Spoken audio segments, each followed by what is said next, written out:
हम ऋषभ जी के वो हालत में न देख सके नी, तो हम पृथ्वी जी के पास जाके कहनी कि प्रीता के पास जाए, ओकर घर जाए और ओकरा साथ पैचअप कैले, प्रीता से शादी कैले। सोची बुआ, अगर पृथ्वी जी और प्रीता की शादी हो गई तो ये प्रीता नाम की मुसीबत हमनी के जिंदगी से हमेशा हमेशा खातिर चल जाये। और जैसे कि आप देख रहल बानी, होटल रॉयल सैफरॉन में आतंकवादी हमला कर देले रहे, लेकिन पुलिस सारे आतंकवादी के गिरफ्तार कर लेले बाड़े और यहाँ फसल सब लोगन के बचा लेले बा। हम चाहतानी कि एगो सास के जितना भी जिम्मेदारी होखेला वो आप होकर बुआ सास निभाई। जे हम शर्लिन के साथ करती उस सब कुछ आप करी। आप बिल्कुल टेंशन मत ली भाभी, शर्लिन के करवा चौथ ओकर बेस्ट करवा चौथ हुई, I promise you that.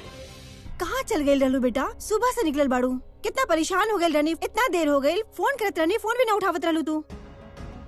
Preeta बेटा फोन काहे न उठावत रहलू? 1 मिनट दी, नॉर्मली आपके हाथ में फोन तो होला, लेकिन आज नहीं के काहे, कहाँ बा तोहार फोन? लागत बा टेररिस्ट अटैक के बारे में यहाँ पे अभी तक कुछ न पता बा, तो ठीक बा हम ना बताई। हाँ यही तो हम कहत रहनी माँ, अगर हमारे हाथ में फोन होता तो हम आपके कॉल ता एक रिंग में उठा लेती, लेकिन हमारे पास हमारा फोन ही ना रहे। तो कहाँ गई तोहार फोन? कौन छीन के ले गई? का?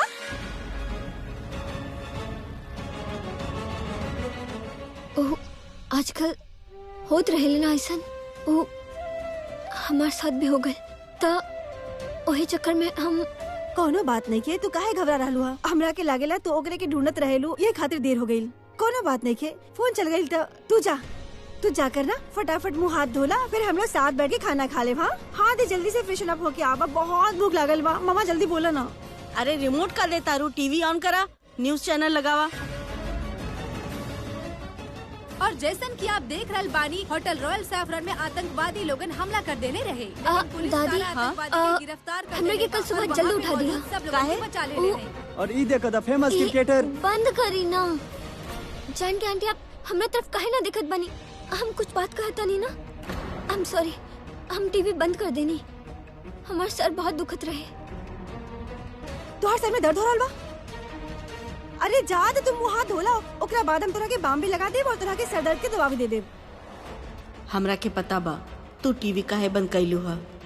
ना जान के आंटी, आप गलत सोचत बानी। प्रीता बेटा, पर तोरा के सुबह इतनी जल्दी काहे के उठे के बा? दादी वो आज इंटरव्यू रहे ना, वो पूरा ना भइल, ओकर एगो और राउंड बा जेकरा खातिर कल जाए के बा। अच्छा, हम उठा देब तोरा के। और सरला, भाई तू कल सवेरे हमरा के मंदिर ले चलबू? ना बीजी, हम कल तो ना लेके जा सके नहीं, पर परसों लेके जाए। कल हमरा वो कुमकुम हॉल के कुछ काम बा बीजी। दादी हम आपके ले जाए मंदिर कल। तू ले जेबू? पक्का?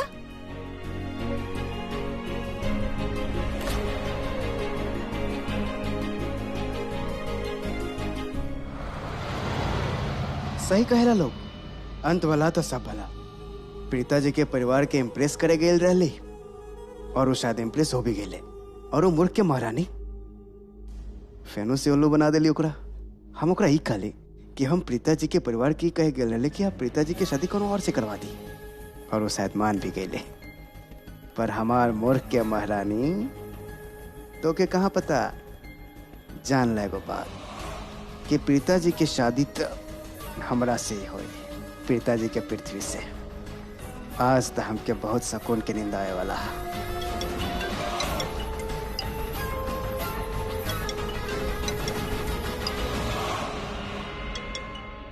Hi baby. बेबी तोरा के पता बा कल का बा? कल तोहार बर्थडे। बेबी एडवांस में हैप्पी बर्थडे बताओ, हम तोरा खातिर काला सकेली। आर यू मैड? कल हमार बर्थडे ना बा। ता कल तो हमरो बर्थडे ना है, तो केकर बर्थडे है कल? You such an idiot. कल करवा चौथ बा और हम चाहता नहीं कि पिछले साल के जैसन तू है हमार व्रत तोड़ा। ओह, तो हमार लंबी उम्र वाला व्रत है कल। तो एक काम करो ना बेबी, तू हमारे घर आवा, साथ में मिल के चांद देखा और अपन हाथ से तुम्हारा व्रत भी तोड़ दे। व्हाट से? पृथ्वी, दैट्स नॉट पॉसिबल।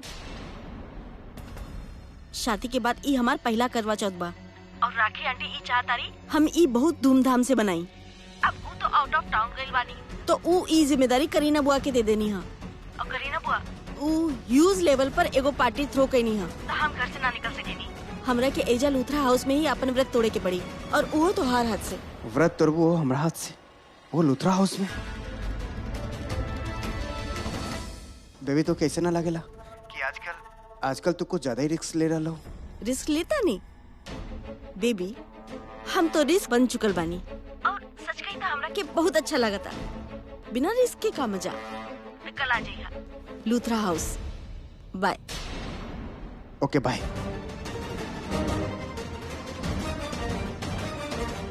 कहीं लंबी उम्र वाला व्रत हमार उम्र छोट न कह दे।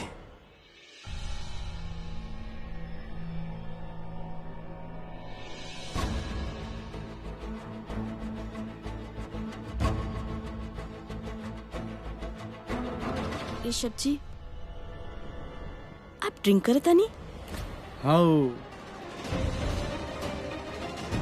छोटा सा पैगा, एक गो। ऋषभ आज ड्रिंक का ही करता रहा।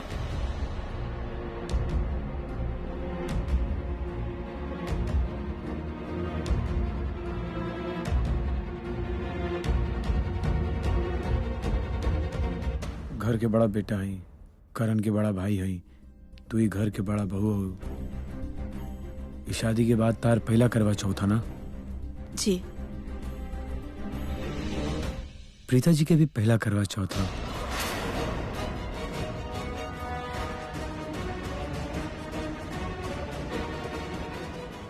ऋषभ जी, ये आप का कहा था नहीं? जो हम कहता नहीं ना, वो पूरा घर के बोले के चाहिए, हर परिवार के बोले के चाहिए। लेकिन हमरा हैरानी बा कि एकरा बारे में कोई बात नहीं के करत। प्रीता जी के लेके करण के गुस्सा इतना ज्यादा बना कि कोई पूरा परिवार में ये बारे में बातें नहीं के करे के चाहत। प्रीता जी के बारे में क्यों बात नहीं के करे के चाहत? लेकिन करण की शादी तो हो गल बना प्रीता जी के साथ, तो हमनी के भी शादी एक्सेप्ट कर लेवे के चाहिए। ऋषभ जी, आप ड्रिंक कहीं नहीं हैं, ये खातिर आप कुछ भी बोला था नहीं। ड्रिंक करे के बाद ही तो हम दिल खोल कर बात कर पावे नहीं। प्रीता जी घर के बहू है, उनका पहला करवा चौथ है, धूमधाम से मनावे के चाहिए, सेलिब्रेशन होके के चाहिए, पार्टी होके के चाहिए। उनका भी एहसास होके के चाहिए कि वो हमनी के घर की बहू है।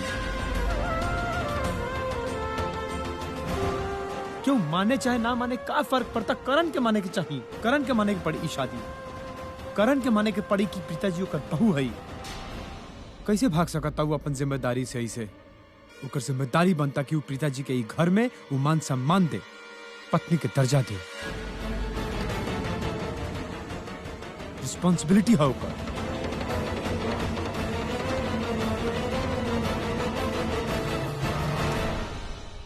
हम जानते नहीं गलत तरह से शादी कैले बाबू,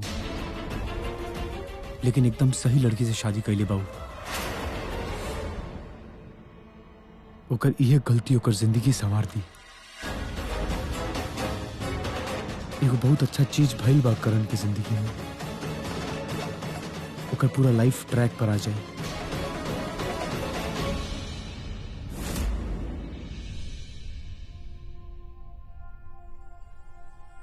प्रीता, हमरा के करण पे बहुत गुस्सा आवता। हम टीवी में देखनी वो अकेले ही होटल से निकल गई, तो हर शादी भइल बा ओकरा से। पति के नाते ना सही, इंसानियत के नाते ओकरा के तोहार मदद करे की चाहत रहे। तू दोनों तो बहुत अच्छा दोस्त रहे, और अब तक पति पत्नी बाड़े। एक पति अपन पत्नी के ऐसे कैसे छोड़ सकेला? जानकी आंटी प्लीज, हमरा के बारे में कोनो बात ना करे के बा। प्रीता, लोगन के ना पता रहे कि तू भी उहे होटल में रहली और करण भी उहे होटल में रहे। हमरा के सब पता बा, गुस्सा मत दिलावा हमरा के।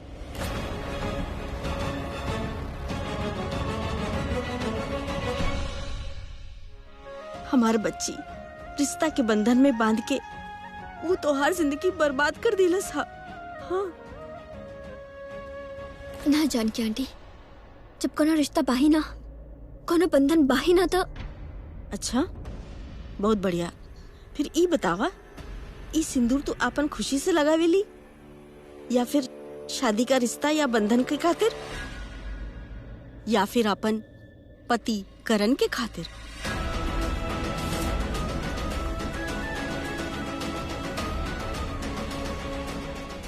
मान ला ऊ तुहार जिंदगी बर्बाद कर देलस हा। प्रीता करण के लाइफ बर्बाद कर देलस हा और आप उन दोनों के बंधन में बांधे के चाहता रे। प्रीता के घर में लावे के चाहता रे, ओकरा के बहू बनावे चाहता रे। आप चाहता रे कि प्रीता करण खातिर व्रत रखे। I don't think it's right. Rishabh बहुत अच्छा बा, सबके वो खातिर बहुत प्यार बा ओकरा दिल में। यही से ओके लगता कि शादी के बाद दोनों लोग के एक साथ रहे के चाहिए। आज पहली बार लगा था भाई गलत सोचा था और शर्लिन सही बोल रहा। प्रीता हमारी जिंदगी बर्बाद करता है। सच्ची तक कहली जानकी आंटी, करण सच में हमारी जिंदगी बर्बाद कर देले। ये हम प्रीता के बारे में इतना सोचत काहे बानी? ना, अब हमरा के करण के बारे में ना सोचे के बा।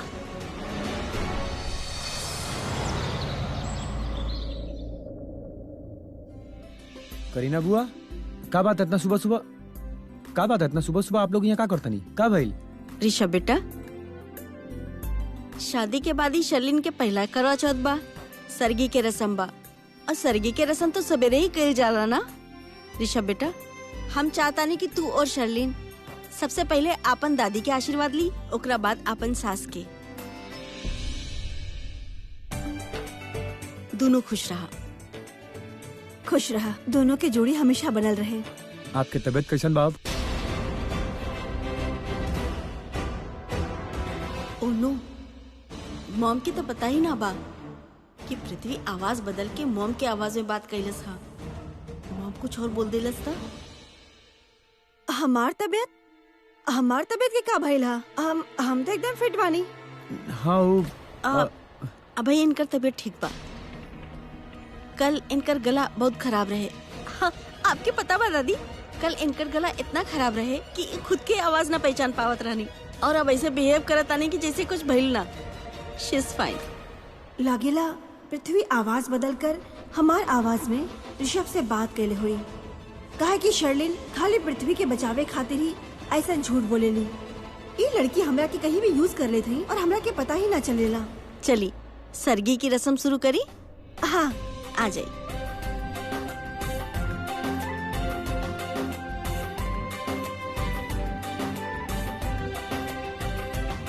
अच्छा से पेट भर के खैया, शाम तक पानी भी नहीं खे मिली। तू यहाँ पे क्या करते रहे? इता सरगी वगैरह सब तो औरत के काम है। अरे उस सरगी के रस्म चलता था, हम सब कोई के कंपनी देता नहीं। आओ तू भी खा ले। करण पुत्र खाला, करीना अपन हाथ से बनौलस हा। जा टेस्ट तो कर। वैसे बनौली तो अपन बहू के खातिर बा, और उनकर खातिर जे जल्द ही केहू के बहू बने वाला बानी। पर बेटा तू लोग खा सकेला, इनफैक्ट हम सब लोग खा सकेनी। हाँ, और कृतिका अच्छे से खइया। ई ना अक्षय खातिर व्रत रख लिया। शालीन भी रख ले बड़ी व्रत।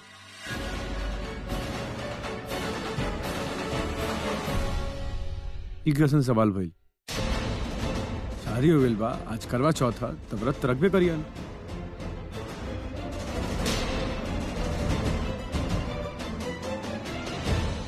करण, हम व्रत रखनी है तोहरा खातिर। केकरो के नहीं खे पता यहाँ, और हम ना ही चाहे नहीं कि यहाँ केकरो के पता चली। ठीक बा, कैरी ऑन। खा सरगी खा, सबके मिल के। करण, तू प्रैक्टिस खातिर जा रहल बाना?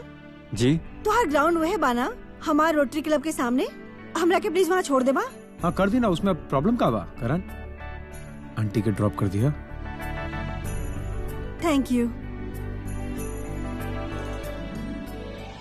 बाय संजना, शाम के टाइम पे आ जाइए। हाँ, ओके? बिल्कुल।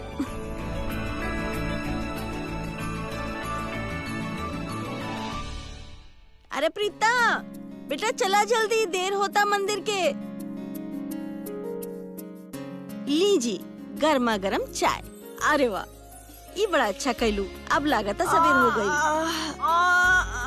Good morning, good morning, good morning. Good morning. बस अभी अभी सो के आयल बिया, फिर से सुत गई। एक नंबर की आलसी बाड़ू तू। आज बहुत सारा काम बा वहाँ हॉल पर, हमारा मदद कर दिया। ना ना ना। चलिए मंदिर चला था नहीं, हम तैयार बानी। हाँ, अरे चाय तो पीला।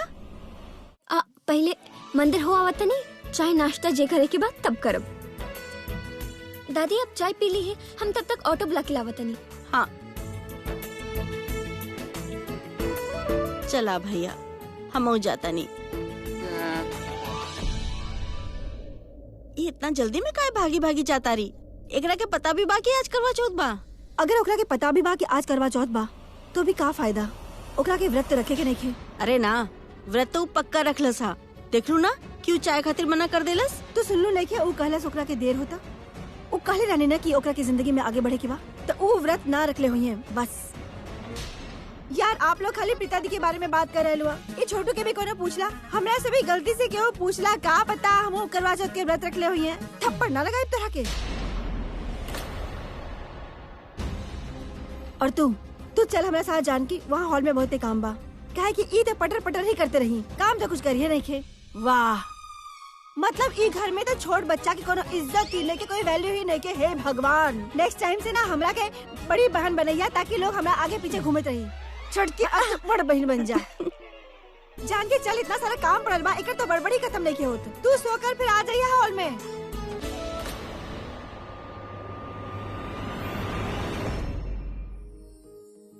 हम आज दोपहर में करवा पूजा रख ले बानी घर पे, और चौथ माता के पूजा भी रख ले बानी। कथा सुने जरूर आई। हाँ हाँ हाँ, माता जी के कथा सुने खातिर जरूर आई। चली 1 मिनट दादी, फोन आ रहा बा, जरा हाँ। पकड़िया। दादी ऐसा करी, आप चली, हम आवत नहीं। ठीक बा।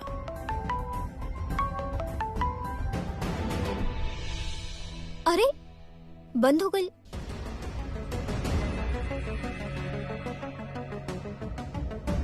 अब बिजी आ रहा बा, कमाल बा।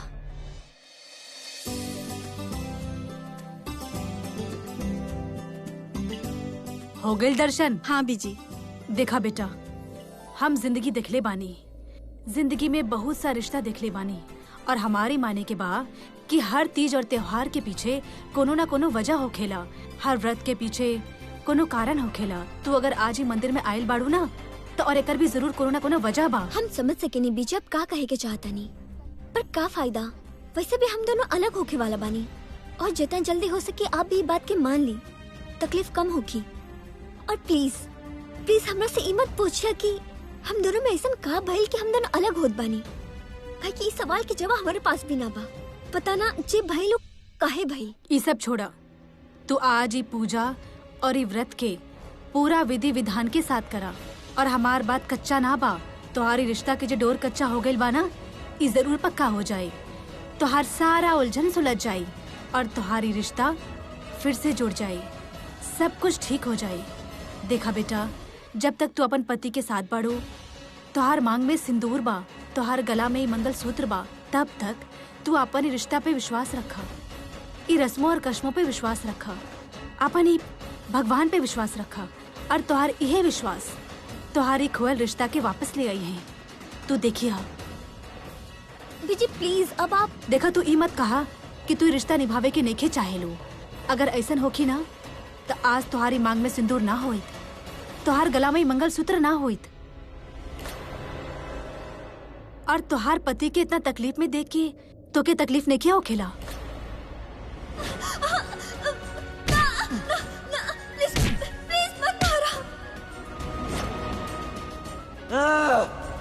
पीड़िता के थप्पड़ मारते तो पीड़िता पे हाथ ना उतरे, छोड़ा हमने तो के पीड़िता पे जान ले हम तो। कबो कबो हमहो इ नेखे जानत हई कि हमार दिल में का चल रहल बा।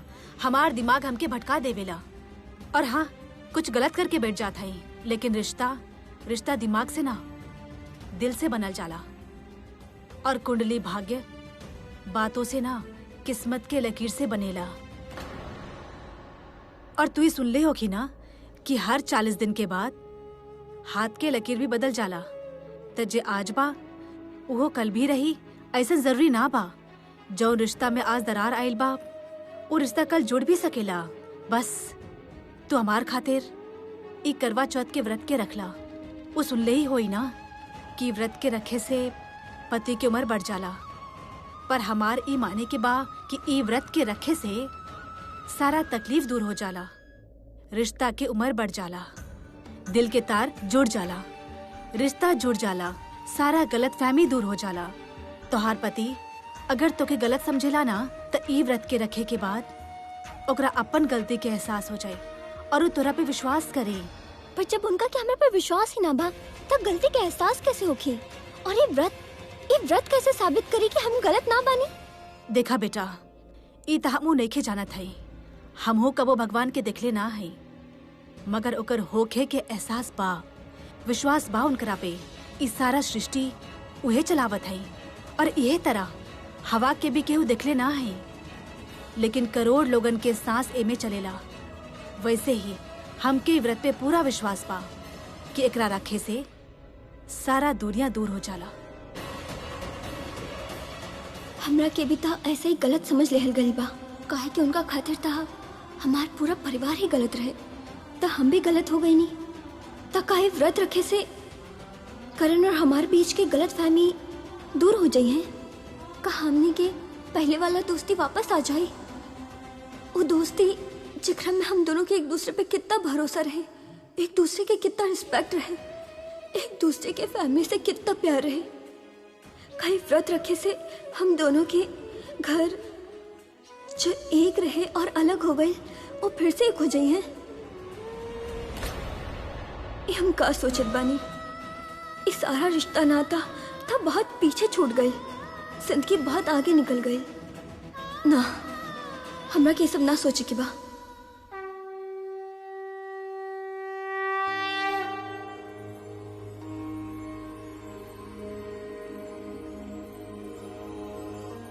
हे माता रानी, प्रीता के जिंदगी बहुत बिखर गईल बा, बेचारी का दिल टूट गईल बा।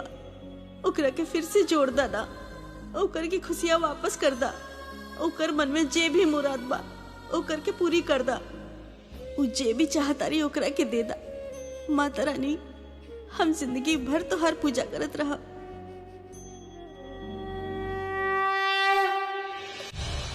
बस बस बेटा, यहीं पर ड्रॉप कर दा हमरा के, यहीं पर जाए के बा।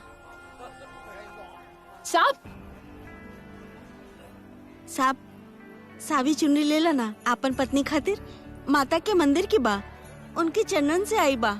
एकरा पे माता रानी के आशीर्वाद भी बा और आपके पत्नी के सदा सुहागन रहे के वरदान मिली, पति के ढेर सारा प्यार मिली और आप दोनों हमेशा साथ रहबू। साहब आप अपन पत्नी के बहुत प्यार करेनी ना, तो ई ले ला ना चुनरी। ई चुनरी से आपके प्यार में खुशियाँ भर जाई हैं और माता रानी के आशीर्वाद भी मिल जाई। ले ली ना। आपके कैसे पता कि हम शादीशुदा बने?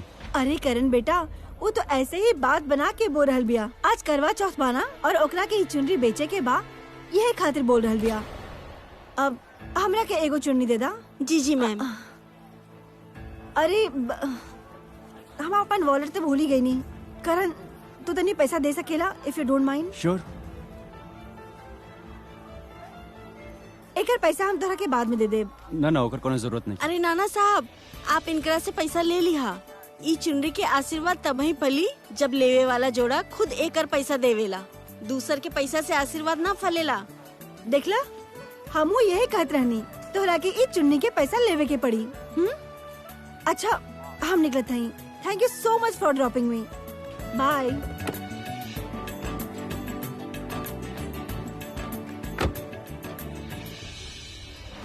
ई चुनरी केहू और ले ला सा अपन पत्नी खातिर और एकर पैसा भी दे देला सा। आप वापस कर दी ना।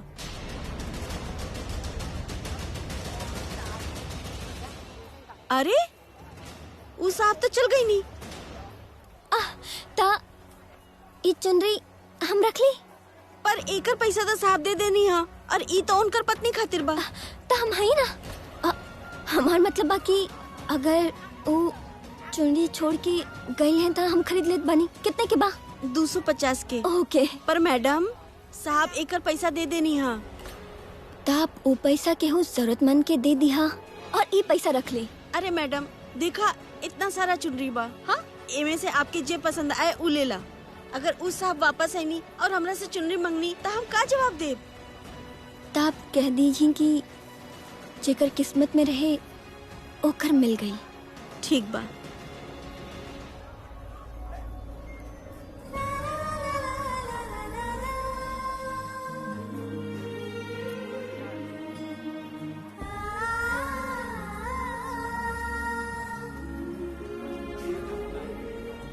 अरे बेटा तू ऐजा बाड़ू, हम तोहार ऐजा इंतजार करत रहनी। दादी हम वो बाहर आ गई नी ऑटो के बुलावे, हमके लगल हाँ। आपके ज्यादा देर खड़ा न रहे के पड़ी। अरे ऊ रहल ऑटो। अरे भैया ऑटो वाला, रोका भैया रोका।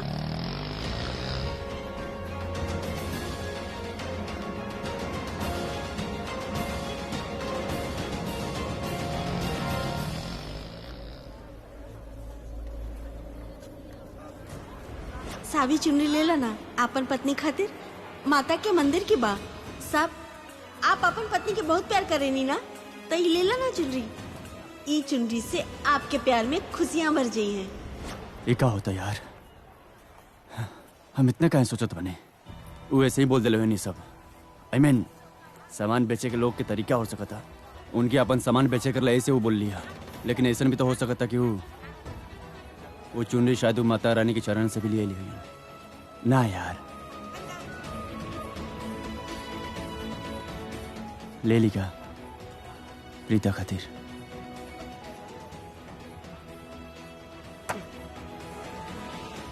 ये लेके हमारे दिमाग से निकले लेका है ना, हर वक्त ओकरा बारे में क्या सोचता रहे नहीं। तू पागल हो जेबे करण लुथरा, अपना दिमाग अपने प्रैक्टिस पे लगाओ, क्रिकेट में लगाओ, प्रीता के बारे में सोचल बंद कर। यार ट्रैकिंग पर तो दिखा रहा बा डिलीवरी तो आजे हो जाएगी चाहिए, लेकिन अब तक आयल काहे न के हो।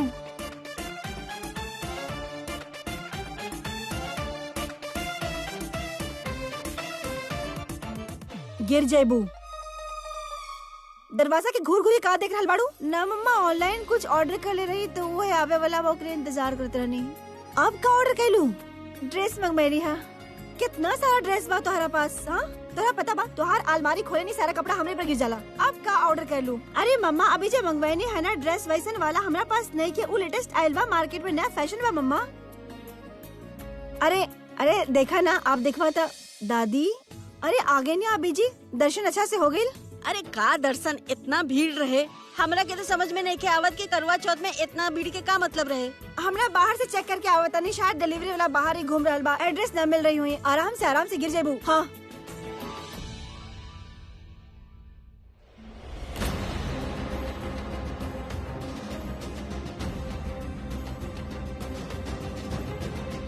इतना जल्दी में काहे भागत भागत जाता रही? एकरा के पता भी बा कि आज करवा चौथ बा। अगर ओकरा के पता भी बा कि आज करवा चौथ बा तो भी का फायदा, ओकरा के व्रत रखे के नहीं खे। अरे ना व्रत तो पक्का रखला सा, देख लू ना कि वो चाय खातिर मना कर देलस।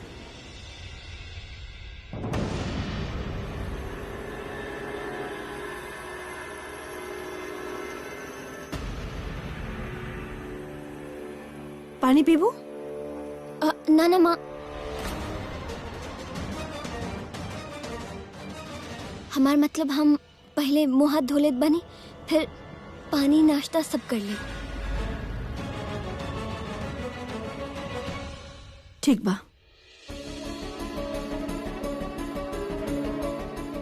सला प्रीता करवा चौथ के व्रत रखला सा का? ना रख ले बा कोनो व्रत। आप दोनों काहे हमारे पीछे पड़ गेलू हा? पहले जान के कहत रहे कि उ व्रत रखने, अब आप बोल रहलू हा नहीं खे रखल बा उ व्रत। लीजी सवेरे से कुछ खैलस ना, हा ई व्रत ना बता और का बा? हम कह रहल बानी ना उ व्रत ना रखनी हा। वो हमरा से वादा करनी है कि वो आगे बढ़ जाए अपन जिंदगी में। वो व्रत ना रखी है बस। सरला ई बात तू अपन बेटी से कहलू हा, करण के पत्नी से ना।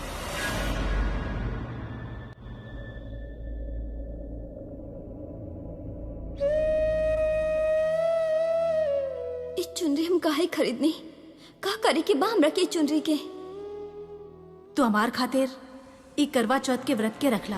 व्रत के रखे से पति की उम्र बढ़ जाला, पर हमार ई माने के बा कि ई व्रत के रखे से सारा तकलीफ दूर हो जाला, रिश्ता की उम्र बढ़ जाला, दिल के तार जुड़ जाला, सारा गलत फहमी दूर हो जाला।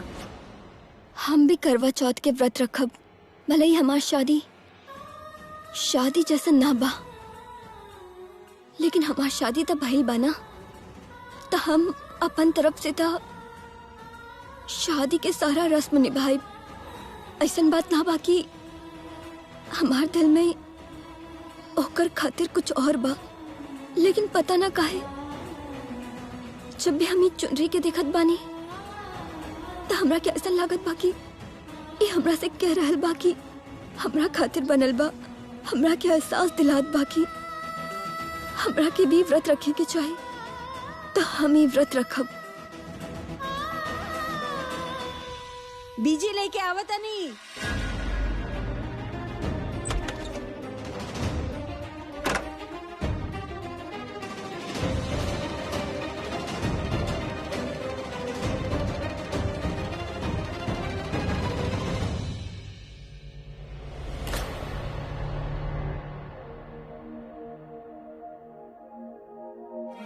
पता ना प्रीता,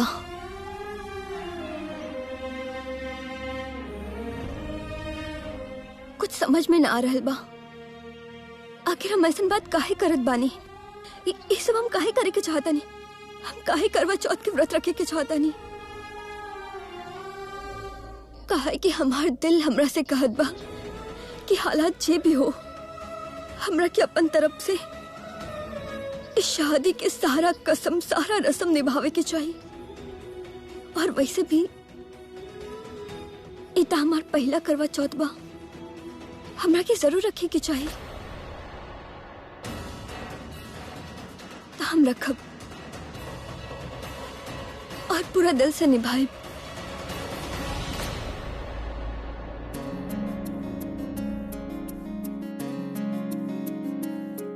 बीजी, बहन जी किचन में का करतानी? खाना तो बन गइल बा, ता अब का बनावतानी? दिमाग पे भूत सवार बा।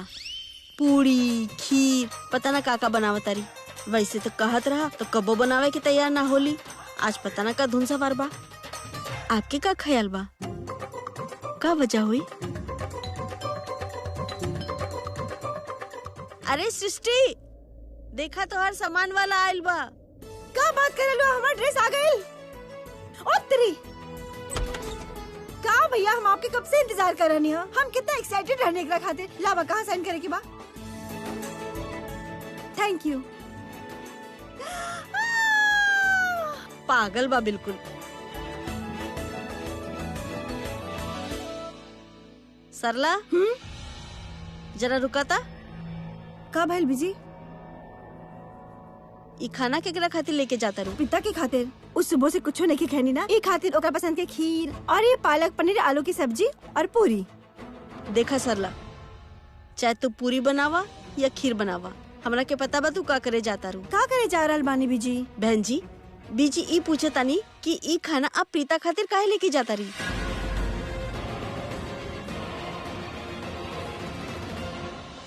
हमरा के काय घूरत तारू? हम का कहनी हा? ई सवाल तो बीजी पूछे तानी। तू बीच में मत बोलना, जाके अपन काम करा।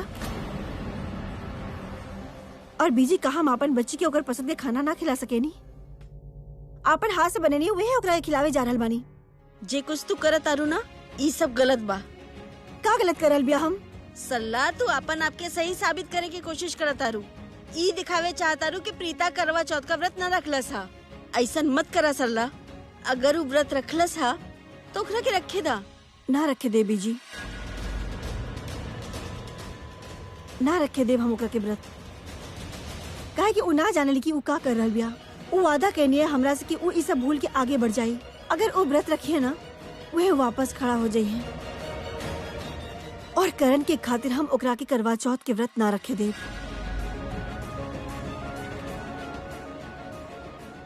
सल्ला, अरे सल्ला सुना। सल्ला भी ना एकदम जिद्दी बानी। प्रीता देख, हम सब तोहर पसंद के चीज बनौनी है। पालक पनीर, खीर, आलू की सब्जी और पूरी। खैबू ना? हम अभी आइल बानी ना बाहर से माँ, तो बाहर तो बहुत गर्मी रहे, मुँह हाथ धो के आवत नहीं। अरे रुका, मुँह हाथ धोवे की का जरूरत बा? हम तोरा के अपन हाथ से खिलाए खीर और पूरी। चला आकर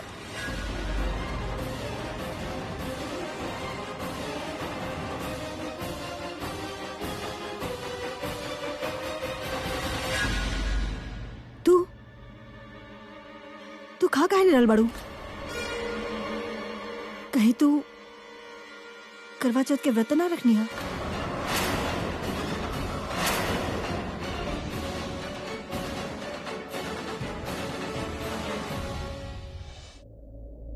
ऐसा हम नहीं खे, बीजी और जानकी के लागेला।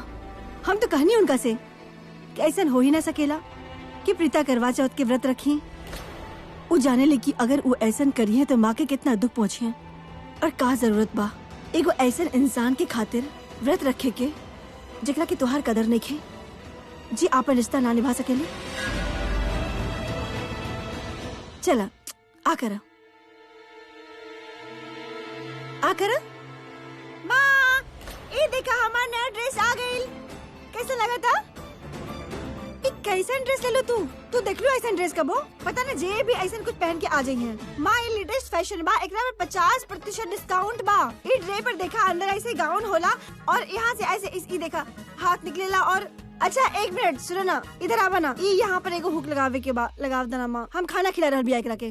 अरे माँ प्लीज यार 2 मिनट ही काम बा। दीदी अपन हाथ से खा ली है ना? अच्छा ठीक बा। एक स्टाइल दिखे बा कि एक्चुअली कैसे तो अपन हाथ से खा। हम ही पगली के ड्रेस ठीक करता नहीं। चल इधर बॉडीज लग रहा है बानी। हाँ इधर आवा इधर। अच्छा आराम से लगावा, 3 हुक बा। हाँ पता बा, हम तोहर माँ बाड़ी है तो हमार माँ बाड़ी। इसकी नावे की चाहे आराम से माँ। पहले बता।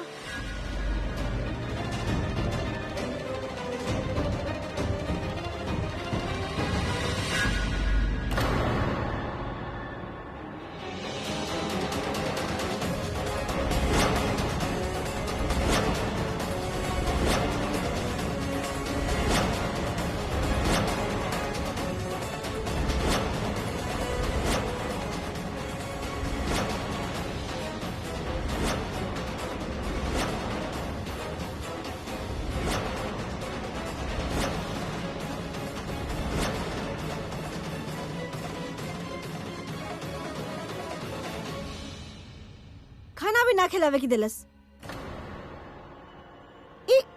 कहाँ गए खाना? हम खा लेनी माँ। आप कहा खाना बनाई ले रही, बहुत स्वादिष्ट रहे। और ये खीर तक कमाल की रहे। हम सारा खा लेनी।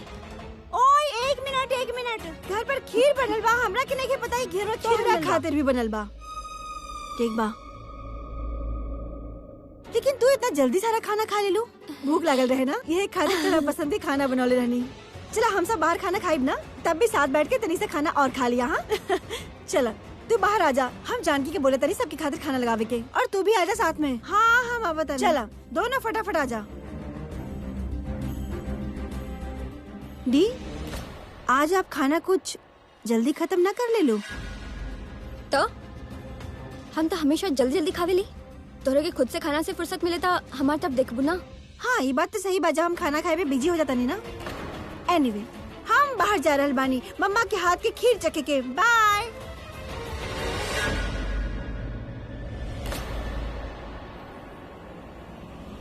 सॉरी माँ।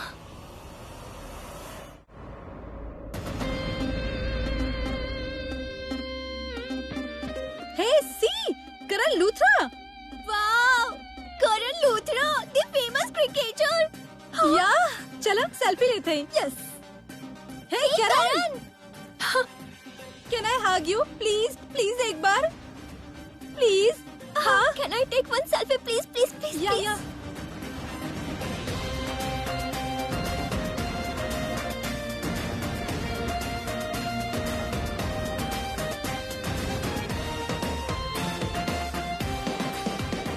आई लव यू सो मच। ये दिन की वेट कर ले रहनी हम।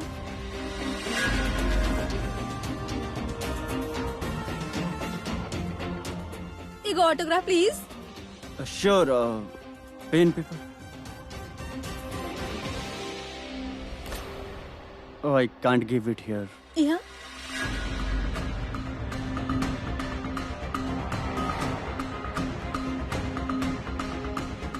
माय गॉड, थैंक यू सो मच।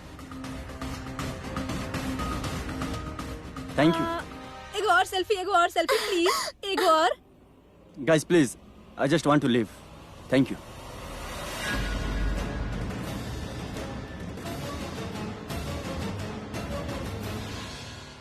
ई तो एक आगल करण लड़की तोरा पीछे भागा तेरे से तू ना, this is not your flavour. Girls I am sorry, हम केहू से ऐसे बात ना करें नहीं, बट वो का बन काफी डिस्टर्ब। वो Preeta by.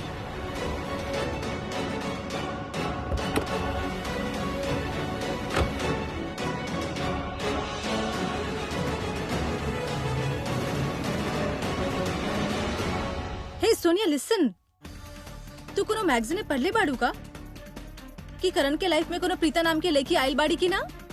Any news? I don't know. What's wrong with you Karan Luthra? तू अजनबी से प्रीता के बारे में काहे बात करता रहे? अब तो प्रीता भी नहीं के तोरा आसपास, तो फिर ओकरा बारे में काहे सोचता रहे तू? और फिर का भइल? बस बहुत हो गई कहानी, हम डिटेल में थोड़ी बताए कि तोहार दादाजी और हमारे बीच में का होत रहे। हाँ नानी जी प्लीज, नॉट फेयर। हाँ देखा, इनके दादी इनका के बताई या ना बताई, लेकिन तू हमारे तक क्यूट से नानी वाड़ी ना, हमरा के तो बतावा। देखिए प्लीज नानी। और बाय द वे, आप कहले रहलो कि करवा चौथ के दिन आपके और नाना जी के झगड़ा भइल रहे। तो का आप गुस्सा में आकर अपन व्रत तोड़ देले रहलो का? कहीं एकरा वजह से था दादाजी हमनी के बीच में ना रहल? चल पागल, ऐसन अपशगुन बात ना करे के चाहिए।